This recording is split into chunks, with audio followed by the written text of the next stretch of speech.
এরে আল্লাহর বান্দা, কোরআন শরীফ পড়ো, নিজে শিখো নাই, আল্লাহর কাছে তৌফিক চাও। আল্লাহ নিজে পড়া শিখি নাই, আমার সন্তানের পড়া শিখানোর তৌফিক দাও। ও আল্লাহ, এমন একটা সন্তান দাও আমার কবরের কিনারায় গিয়ে যেন আমার সন্তান পড়ে আলহামদুলিল্লাহি রাব্বিল আলামিন। ঈসা নবী রাস্তা দিয়া যায়, হঠাৎ দেখে কবরের মধ্যে আযাব চলতেছে। ঈসা নবী চলে গেলেন, কিছুদিন পরে আবার ওই রাস্তা দিয়া যায়, আজকে তাকায় দেখে ওই কবর থেকে মেশকের ঘেরান পাওয়া যায়।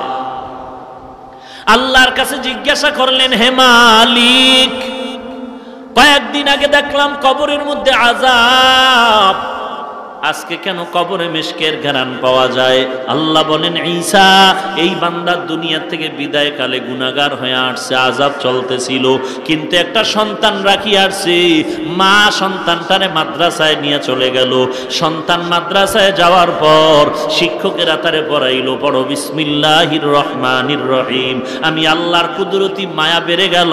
আমি আল্লাহ ফেরেশতাদের ডাক দিয়া বললাম, এরে ফেরেশতারা তাকায়া দেখ, এই নাবালেগ সন্তান বলে আমি আল্লাহ নাকি বড় রহমান, আমি আল্লাহ নাকি বড় রহিম, আমার মতো নাকি বড় দয়াময় আর কেউ নাই, আমার মতো বড় মায়াময় আর কেউ নাই। আমি যদি এত দয়াময় ওই বাচ্চাটায় বলে তো আমি দয়া না করিয়া পারি না। ওর আত্মীয় স্বজনের ঘুরিয়া দেখ, যারা কবরে আছে সব কবর জান্নাত বানায়া দাও। এ জীবনে না করিলাম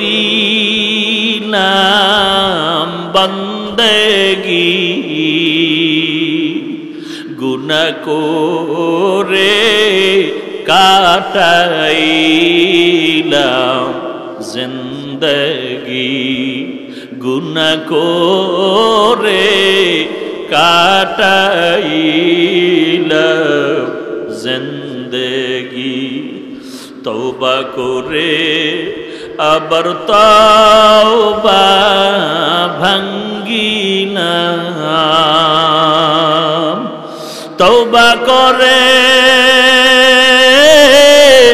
আবার তওবা ভাঙ্গিলাম, অবশেষে খাঁটি তওবা করিলাম, অবশেষে খাঁটি তওবা করিলাম। এরে যুবক আল্লাহর গোলাম, মনে মনে একটা শখ জাগছে, তুই কক্সবাজার যাবি, বন্ধু বান্ধবীরে নিয়ে ঘুরবি। বাবা তুই তো ঘুরছো, তোর পায়ে ধরে বলি শখ তো মিটাইছো, এবার তওবা কর। মনে মনে আশা ছিল সিনেমা হলে যাবি, একবার তো গেছো বাবা, পায়ে ধরে বলে এইবার ফিরিয়া আমার মাওলার দরবারে। কারণ আমার মাওলা বারবার সতর্ক করে, ওই কবর কিন্তু ভয়ঙ্কর, ওই কবরের আযাব সহ্য করতে পারবা না, ভয়ঙ্কর আযাব, দুই পার্শ্বের মাটির চাপ। এমন কোন আল্লাহওয়ালা নাই যে কবরের চিন্তা করে কাঁদেন নাই। বালিশে মাথা লাগায় যখন রাতের বেলা বাতিটা নিবায় ঘুমাও, মনে মনে একটু প্রশ্ন করিস, ঘুমের মধ্যেও তো কত বান্দার মরণ হয়ে যায়। সকালবেলা যদি আমারে মা আইসা ডাকে আর বলে বাবা ওঠ আর ঘুমাইও না, আইসা যদি দেখে পুরা বডিটা শক্ত হয়ে গেছে আর পুরা বরফের মতো বডিটা ঠান্ডা, মা চিল্লায় বলবে তোরা কে আছো, আয় আমার সন্তান দুনিয়াতে আর জিন্দা নাই। বাবায় কাঁদবে, মা কাঁদবে, তোর কোনো আওয়াজ হবে না। ওদিকে কেউ যাবে ইমামের খবর দিতে, হুজুর কোথাও যাবেন না, আমার সন্তানের জানাজাটা পড়ানো লাগবে। কেউ যাবে বাঁশ কাটার জন্য, বাঁশ বাগানে কবর খনন করার জন্য। কেউ যাবে তোরে জীবনের গোসলটা দেওয়ার জন্য, পানি গরম করতে থাকবে। কেউ কলা গাছের পাতা কাটার জন্য যাবে। এইবার তোর জানাজা চিরতরে পরাণের জন্য গোসল করায় নিয়ে যাবে। মা পর্দার আড়াল থেকে বলবে আমার বাবারে আর একবার একটু আমারে দেখায় না, আমি আর সহ্য করতে পারি না। এরে আল্লাহর বান্দা চিন্তা কর, এক এক করে সবাই চলে যাচ্ছে, তোমার আমার একদিন চলনের ডাক এসে যাবে। কিন্তু একটু চিন্তা কর, কি রেখে যাচ্ছ দুনিয়াতে, আর সঙ্গে কি নিয়ে যাইতেছো। আল্লাহর কাছে তওবা কর, খাঁটি মনে তওবা কর। আল্লাহ, আমার মতো কত যুবক স্কুল কলেজ ভার্সিটিতে পড়ে, নামাজ ছাড়ে না? নাই? আমার মতো কত যুবক র্যাব আর্মি পুলিশের চাকরি করে, নামাজ ছাড়ে না। আমার মতো যুবক ড্রাইভারি করে, নামাজ বাদ দেয় না। আমার মতো যুবক কোটি টাকার ব্যবসা করে, এক টাকাও হারাম খায় না। আমার মতো যুবক আল্লাহ তোমার প্রিয় বান্দা হয়ে গেছে, তওবা করে। আর কতবার বলবো রে ভাই। সেদিন এক যুবক ৩-৪ দিন আগে মাদ্রাসায় আসলো, টাই প্যান্ট শার্ট পরা, ওই শনিয়াখরা রায়ের বাগ থেকে বলল। আমি বললাম, ভাই কেন আসছো? বলে, আমার বাড়ি বরগুনা। কেন আসছো? বলে, দোয়ার জন্য। আমি বললাম, দোয়ার জন্য তো এমনি কেউ আসে না, জরুরত কোনো কথা আছে কিনা? বলে, কোনো কথা নাই।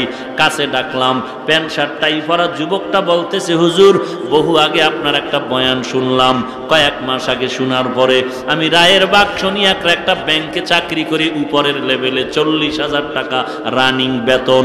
ওই বয়ানের পরে আমি ওই চাকরিটা ছেড়ে দিয়েছি। আমি বললাম, ভাই ব্যাংকে চাকরি যারা করে সব কি জাহান্নামে যাবে? তুমি ছাড়লা কেন? বলে, তা আমি জানি না, কিন্তু বয়ানের পরে আমার বেতন এমন আসর শুরু হয়ে গেল, আমি নিজে নিজে ভাবলাম, আমি উপরের চেয়ারে বৈশা দেখলাম যে এই টাকাগুলো আমাদের ভাগ্যে আসতেছে বেতন হিসাবে, আমার কাছে পরিপূর্ণ এটা আল্লাহর মহব্বতের মনে হয় নাই। অতএব আমি সিদ্ধান্ত নিয়ে চাকরি ছেড়ে দিলাম, 40,000 টাকা বেতনের সিদ্ধান্ত নিলাম। প্রয়োজনে না খায়া কষ্ট করব, কিন্তু হারামের একটা বিন্দু কণা ভেতরে আর ঢুকাবো না।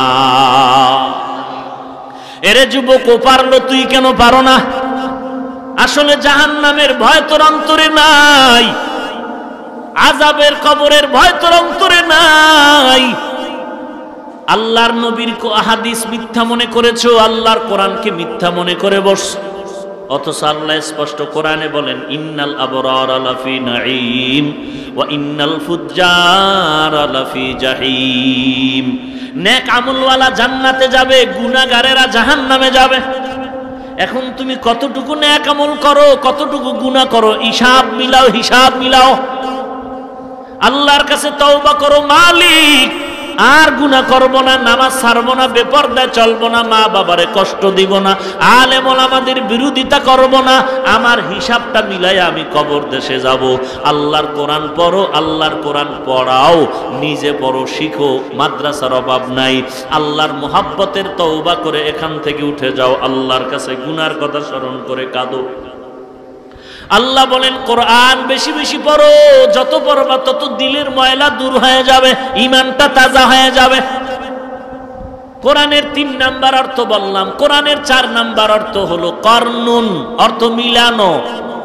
করনুন শব্দ থেকে কোরআন অর্থ হলো মিলানো। মিলানের অর্থ 2টা ব্যাখ্যা, মিলানের ব্যাখ্যা 2টা। 1 নাম্বার ব্যাখ্যা হলো কোরআনটা আল্লাহ যেভাবে নাজিল করছেন একটা আরেকটার সাথে মিলানো, ইমানের সাথে আমলের বয়ান মিলানো। ওরে বান্দা, জান্নাতের বয়ানের সাথে জাহান্নামের বয়ান মিলানো। আবার রিডিংটা দেখবা কবিতার আকারে মিলানো। দুনিয়াতে যারা কাব্য নির্ণয় করে, যারা গ্রন্থ রচনা করে, কবিতা লেখে, 1 পৃষ্ঠায় মিল আছে, আর একটা জায়গায় মিলে না। কিন্তু আল্লাহ তাআলা এমন সুন্দর করে কোরআনের আয়াতগুলো মিলায়ে দিলেন।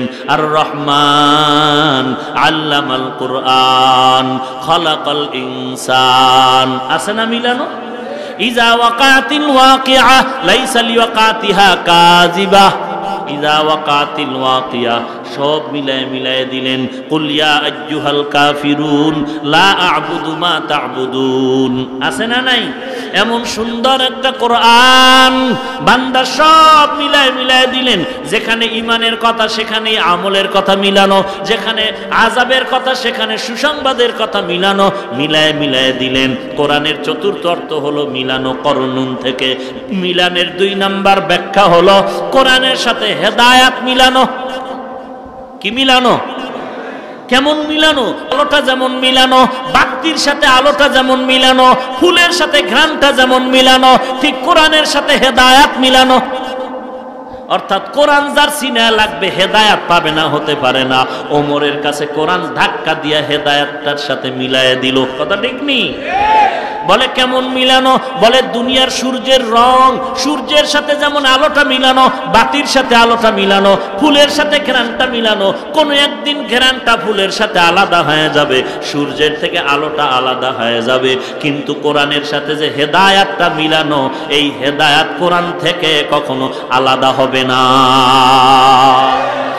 কালামে জিন্দা কুরআনে হাকিম হিকমতে উ লা ইয়াজালস্তু কদিম জামিউল ইলমি ফিল কুরআনে হাকিম তাকাসারাত আনহু আফহামুর রিজালি। মিলাও হেদায়েতের সাথে নিজের জিন্দেগিকে মিলাও, কোরআনটা সিনায় লাগাও।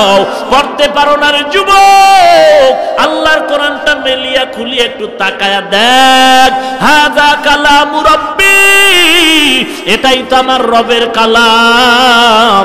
শুধু তাকাইয়া তাকাইয়াও যদি কোরআনটা দেখো, খোদার কসম করে বলি তাতেও তোমার সওয়াব। কোরআনটা শুধু তাকায় দেখবা তাতেও সওয়াব। বাকি আলোচনা করার সুযোগ আর হলো না রে বাবা। কোরআনের 4টা অর্থ দিয়া ইতি টানলাম।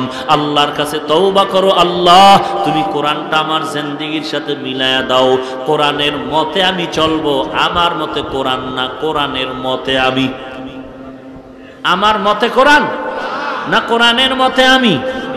তাহলে কোরআনের মতে যদি আমি হতে চাই, কোরআন বলে নামাজ ছাড়া যাবে না, কোরআন বলে পর্দা করা লাগবে, কোরআন বলে গীবত করা যাবে না, কোরআন বলে অন্যের হক নষ্ট করা যাবে না, মা বাবার সাথে দুর্ব্যবহার করা যাবে না, কোরআন বলে বেগানার ছবি দেখা যাবে না, কোরআন বলে জবান দিয়া গালি দেওয়া যাবে না, কোরআন বলে কাউকে হিংসা করা যাবে না। আল্লাহর কাছে চেষ্টা করো আর তৌফিক চাও। আল্লাহ তুমি তৌফিক না দিলে আমি পারবো না। আজকে তওবা করার জন্য দিল তৈরি হয়ে গেল, গলায় সুরিয়া আসবে, মরে যাব, আর নামাজ ছাড়বো না, বেপরদায় চলবো না, কোরআন পড়া ভুলবো না, পারি না বলে পেছনে থাকবো না, চেষ্টা করব শিখার জন্য।